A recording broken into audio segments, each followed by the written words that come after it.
Ei, ô, bom, fi. Olha eu de novo aí pra cobrar você de ler a Bíblia. Você tá em dia? Não tá, né? Mas você deu sorte, porque hoje eu vou falar sobre um texto que nem precisa ter lido ele, pois eu sei que mesmo sem ter lido você conhece. Agora, se não conhecer também, aí pode parar. Porque até um ateu sabe de cor o texto que eu escolhi pra hoje. Se você sair na rua aí e pedir pra qualquer pessoa te recitar um versículo da Bíblia, provavelmente a grande maioria vai responder: o Senhor é meu pastor, nada me faltará. Hoje vamos falar sobre o Salmo 23. Este é um dos salmos mais conhecidos da Bíblia, se não for o mais conhecido.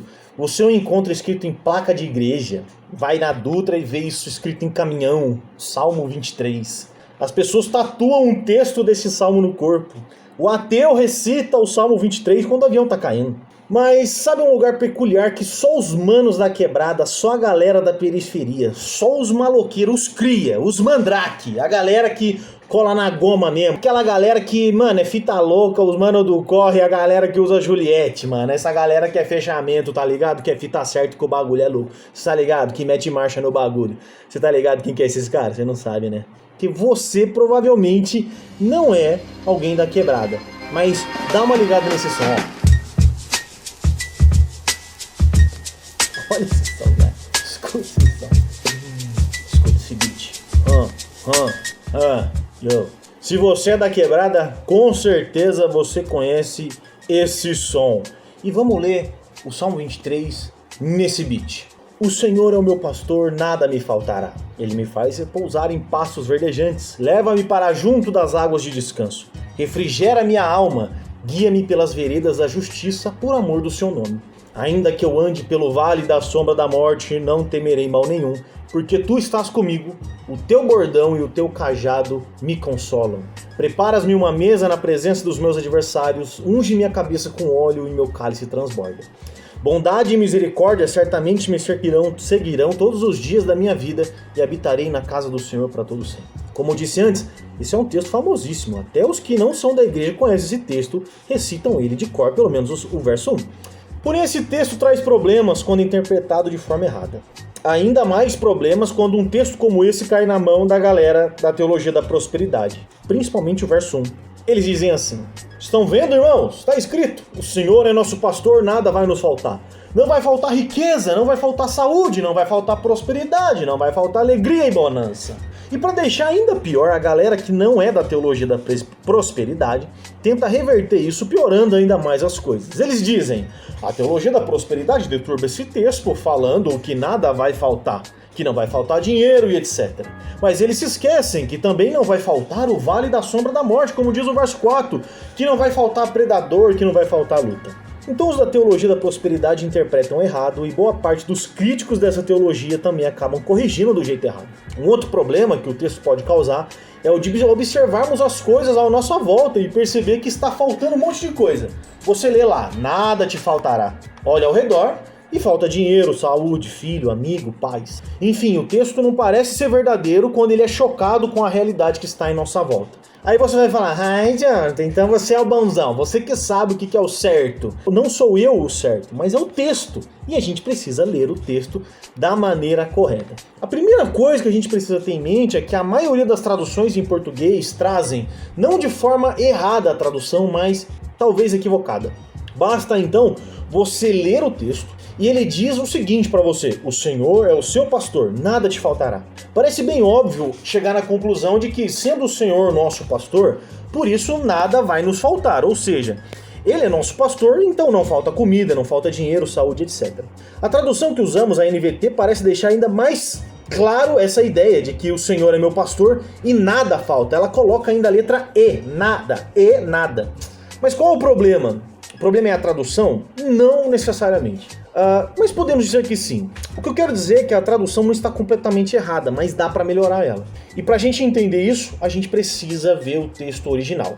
E vamos dar uma olhada no comparativo aí que eu fiz. Eu dividi o texto em duas partes. Eu também coloquei de um lado o texto em português e do outro o texto hebraico transliterado. Em português diz: o Senhor é meu pastor, nada me faltará.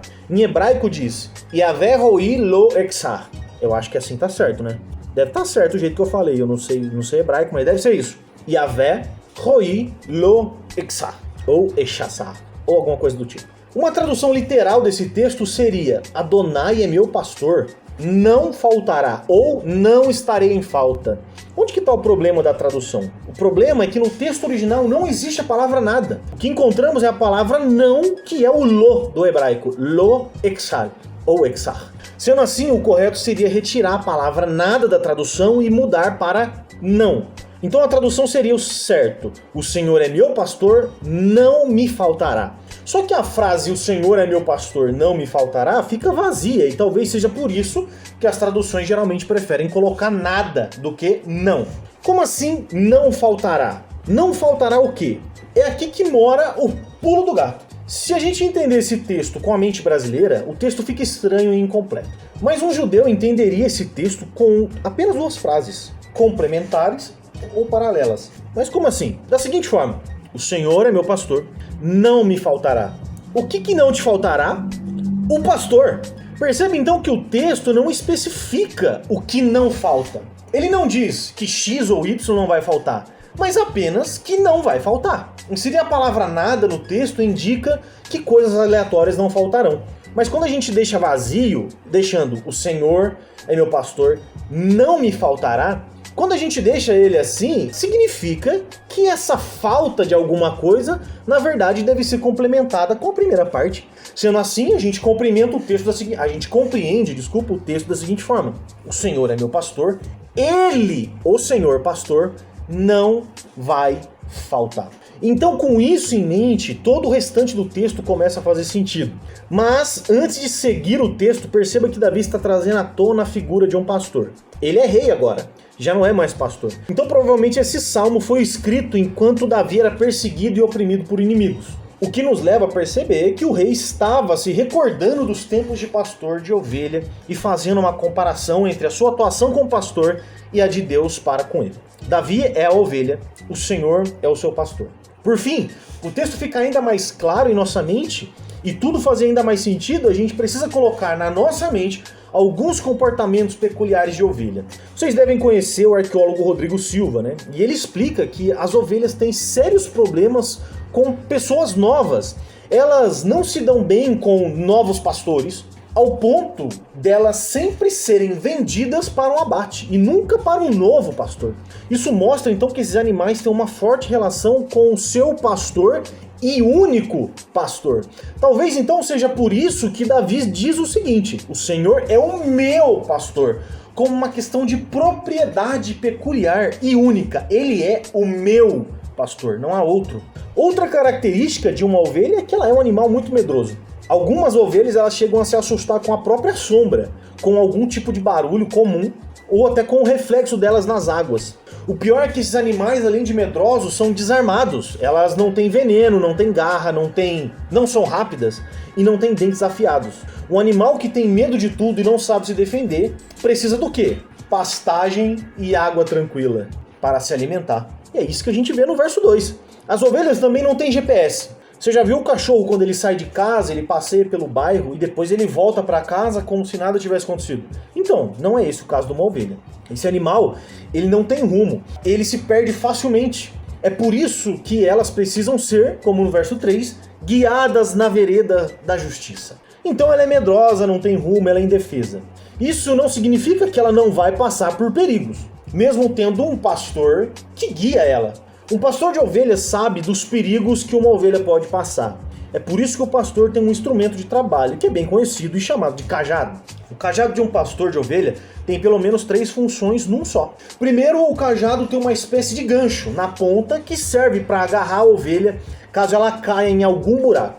Uma vez que o seu braço não consegue alcançar a ovelha no buraco, o pastor usa aquele cajado para alcançar o corpo da ovelha e puxá-la para fora do buraco. A outra parte é a ponta do cajado. Essa parte poderia ser mais arredondada e ela era usada para cutucar a ovelha caso ela começasse a se desviar do percurso. E por fim, o cajado também ia servir como uma espécie de lança para atacar e defender as ovelhas de algum predador. E é aqui que se enquadra o verso 4. Ainda que eu ande pelo vale da sombra e da morte, não temerei, pois está comigo. A tua vara e o teu cajado me consolam, ou poderia ser, me protegem. Vara e cajado pode ser a mesma coisa, mudando apenas a função do mesmo instrumento. Uma hora ela vai servir como vara para corrigir e a outra como um cajado para puxar a ovelha. Mas agora temos um problema, porque os dois últimos versos do Salmo 23 dificultam a nossa compreensão de como um pastor atuaria para isso que mostra. É provável que os versos 5 e 6 do texto já não tenham mais relação com o trabalho de um pastor, mas de um anfitrião. Preparas um banquete para mim na presença de meus inimigos, unges minha cabeça com óleo, meu cálice transborda. Tem 3 atitudes do anfitrião com seu hóspede que são demonstração de intensa alegria e honraria da parte do anfitrião. Este banquete preparado na presença dos inimigos corresponde à exaltação pública que um rei dava para alguém que gostaria de honrar. No caso, Davi então mostra que o anfitrião prepara essa exaltação na presença dos inimigos. Depois, a cabeça do hóspede é ungida com óleo. Este provavelmente era um óleo perfumado e caro, e que era usado para ungir um hóspede em demonstração de alegria pela presença dele. O que chama a nossa atenção é que Davi diz que o hóspede unge a cabeça até o cálice transbordar, mostrando que o anfitrião não está se importando em gastar esse excelente perfume e que está extremamente feliz com a presença desse hóspede. E por fim, o último verso diz que a bondade e misericórdia do anfitrião vai seguir o salmista todos os dias de sua vida e que este viverá na casa do Senhor para sempre. Aí, estudando esse texto um pouco, eu vi que existe uma possível comparação entre esse anfitrião e o que a gente já viu lá naquela história de Ló, aonde Ló hospeda 2 anjos em sua casa. No caso de Ló, nós não vimos isso acontecer, mas a verdade é que o anfitrião deveria dar sua própria vida para proteger a do hóspede. O que Ló não fez, aqui no Salmo 23, o anfitrião faz. Essa proteção dada ao hóspede era tão intensa que o anfitrião geralmente contratava ou tinha 2 guarda-costas que, quando o hóspede ia embora ou fosse passear pela cidade enquanto estava hospedado, esses guarda-costas andavam juntos para proteger aquele hóspede. Se o hóspede fosse embora, esses 2 homens seguiam esse hóspede até a porta da cidade para que nada dentro da cidade acontecesse de ruim com ele. Se este então fosse fazer uma compra, por exemplo, na feira ou fosse passear, estavam ali 2 guarda-costas para proteger esse hóspede. Então, quando Davi diz que a bondade e a misericórdia o seguem todos os dias, é como dizer que Deus colocou 2 guarda-costas para protegê-lo enquanto ele é hóspede na casa do Senhor. Só que essa hospedagem não é passageira, pois ele termina dizendo o seguinte: que viverá na casa do Senhor para sempre. Ou seja, ele é um hóspede eterno de Deus e, sendo assim, bondade e misericórdia estarão com ele para sempre, todos os dias. Para encerrar, irmãos, vamos voltar lá para a figura do pastor. O Rodrigo Silva, ele conta uma história muito comovente sobre uma viagem que foi feita entre Egito e Israel. Era uma viagem de ônibus e estavam ali transitando, entre Egito e Israel. E num determinado lugar, os passageiros viram um pastor de ovelha. Aí eles pediram para parar o ônibus para que pudessem tirar fotos daquela cena. O motorista parou, desceram os passageiros para tirar as fotos. Então, do nada, o pastor da ovelha pega aquela ovelha e quebra as pernas da ovelha. Os passageiros ficaram assustados com aquela cena, acharam um absurdo e perguntaram pro guia se não tinha nenhum tipo de sociedade protetora dos animais para onde eles pudessem ir e denunciar os maus tratos contra aquela ovelha. Então o guia vai até aquele pastor e começa a conversar com ele, o pastor, em árabe. Enquanto isso eles conversam, o pastor começa a enfaixar a pata quebrada da ovelha, que ele mesmo tinha quebrado. Depois o guia volta. Os passageiros curiosos perguntaram para o guia o que estava acontecendo, e então o guia explica. Este pastor me disse que tem muitas ovelhas, mas essa ovelha é muito desobediente. Ela já fugiu 2 vezes. Na primeira vez, ela quase morreu num buraco. Na segunda, ela quase foi picada por uma cobra venenosa. Então ele a encontrou de novo e decidiu então quebrar a pata dela para que ela não consiga mais fugir. E aí ele me disse: dói mais em mim do que nela. E aí, terminando de explicar isso, os passageiros olharam para trás e viram o pastor indo embora, carregando a sua ovelha no colo e indo de volta para o aprisco. Que fique claro então que esse Salmo 23 não se trata de sentir falta de alguma coisa ou de não ter falta de nada. Ele fala sobre um bom pastor que é proteção para suas ovelhas. Para encerrar o vídeo, vamos ouvir uma música de verdade, né?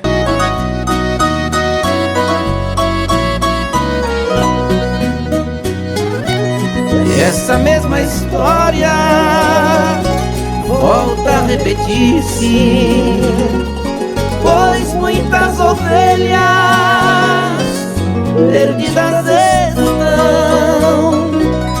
Mas ainda hoje o pastor amado chora suas feridas e quer te salvar. As 99 deixou no aprisco e pelas montanhas a buscá-la foi. A encontrou gemendo, tremendo de frio.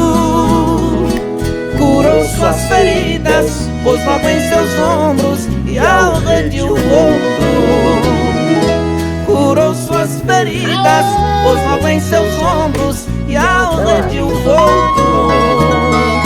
Curou suas feridas, pôs logo em seus ombros e ao rede o voltou.